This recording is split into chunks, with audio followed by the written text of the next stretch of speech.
Everybody doing today? Good.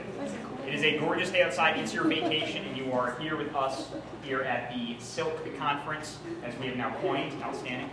So we are glad that you were here with us. We are excited you're here with us, and we're going to have a really incredible 6 hours. Actually, it's now 5.5 hours of time together. I would challenge you all to utilize this time. We have 5.5 hours. It's a pretty short day. Utilize this time. We've got a lot of great speakers up here in the front. We've got classes planned for you guys. We have some guest speakers. We've got some yoga planned. We have professionals from all over the planet that have come here for this 5.5 hours to be with you. So that's pretty cool that everyone's here with you for that. Turn your palms down, press down. Inhale, all the way up, palms up. Exhale down. Inhale, up, around, exhale. If you have questions, thoughts, whatever, just shout them out. And this is a pretty brief presentation, just a little bit about lead. And in particular, we're down here in Sanford, or at least at the state, we're interested in Sanford for a couple of reasons. About 10 years ago, we looked at lead poisoning rates across the state. And what we found was that there were 5 areas that had higher than average lead poisoning rates. Those areas were Bangor, Portland, Saco-Biddeford, Lewiston-Auburn, and Sanford. And in particular, when we started mapping out where we saw kids getting poisoned, we found that there were certain areas within the state, or within Sanford, that had higher risk than others. And those are the actual blocks, census blocks, where we see kids getting poisoned. Through the Mayan conference, we were able to partner with the youth to get some ideas and feedback on how to best reach families within the community. The youth provided lots of great ideas, and we actually have moved forward with educating the community through parades and summer lunches in the park, which were 2 ideas that were produced through the Mayan training. The map details where the high-risk areas are within Sanford and shows where children have been found with elevated blood lead levels.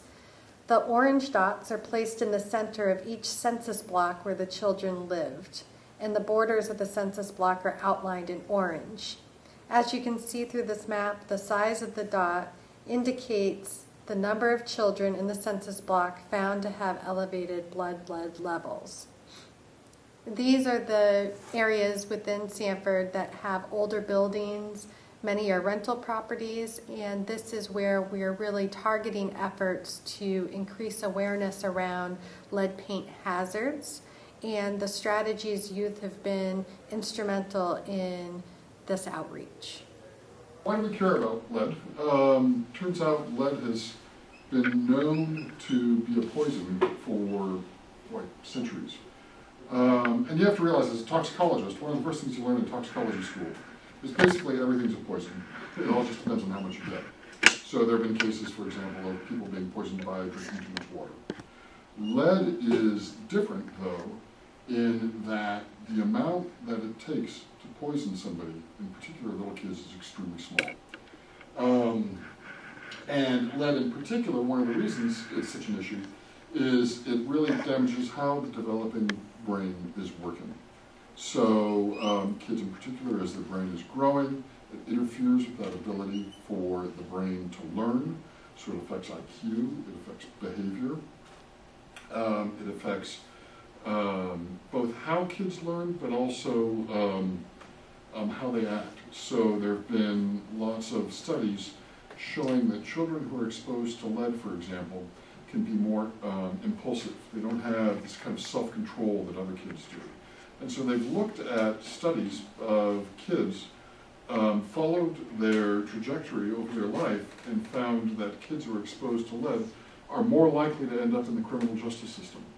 And they think in part that has to do with this lack of control of impulsivity, for example.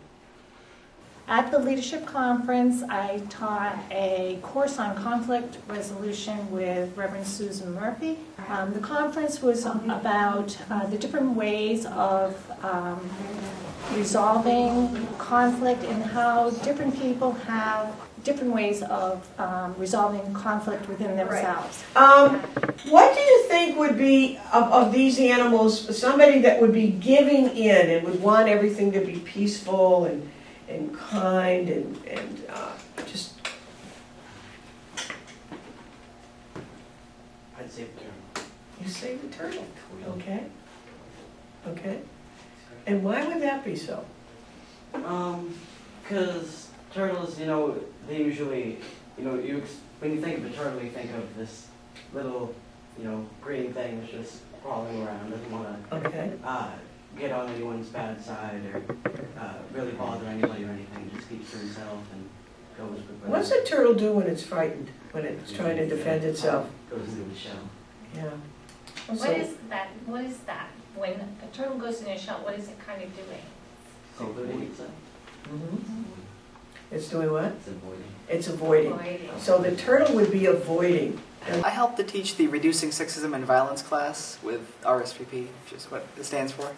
In that class, we talked a little bit about the pyramid of hate. The pyramid of hate, we describe how systematically discrimination ends up turning into violence and then turning into genocide.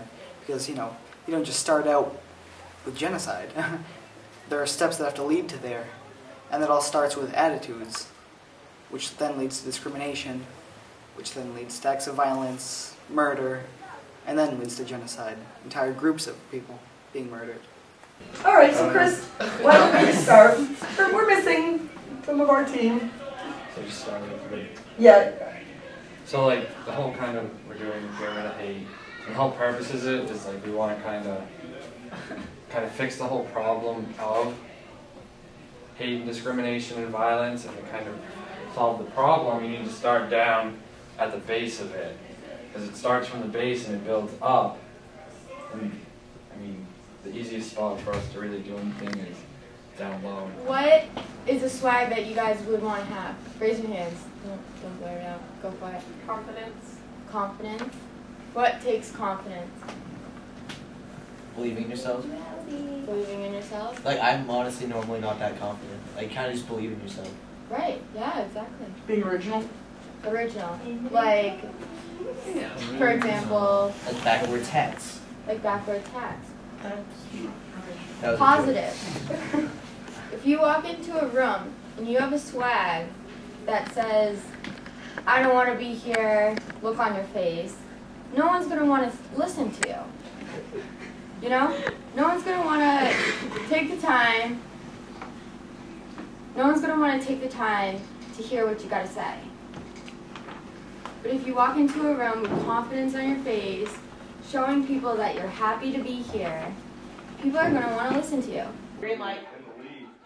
What? Green light! Green light. Red light. Be the newbie stone. Kayla, that wasn't even close to being. Really? I was so close too. Green light. Red light. Team building is like working together with a group of people to kind of reach a common goal. And before you start working together, you kind of have to know that common goal so you can get there. To show the examples of team building, we did the human table. We did a 4-man push-up. We played some like initiative games to get people to know each other before we went into the actual activity. 2, 3. I heard about that crack. That totally cracked. Yeah. Oh, the chairs are caught. Ready, go. Ouch. Oh, yeah. Ready? Are you up? Are you up? Are you up? Are you up? Are you up? But the whole point of it is kind of like to own your education, empowerment, you know? Our class was Taking Charge. It was about youth empowerment and taking charge of your own education. So in our class, we talked about education reform and how we think it would work best for us and brainstormed some ideas. Right to help if you need it, right to nutritious food, right to free childcare, right to extracurriculars, right to free transportation, right to apply for free food, right to supplies to learn, right to a safe school, right to a comfortable learning environment, and right to technology to learn with. That was good. Nice brainstorm.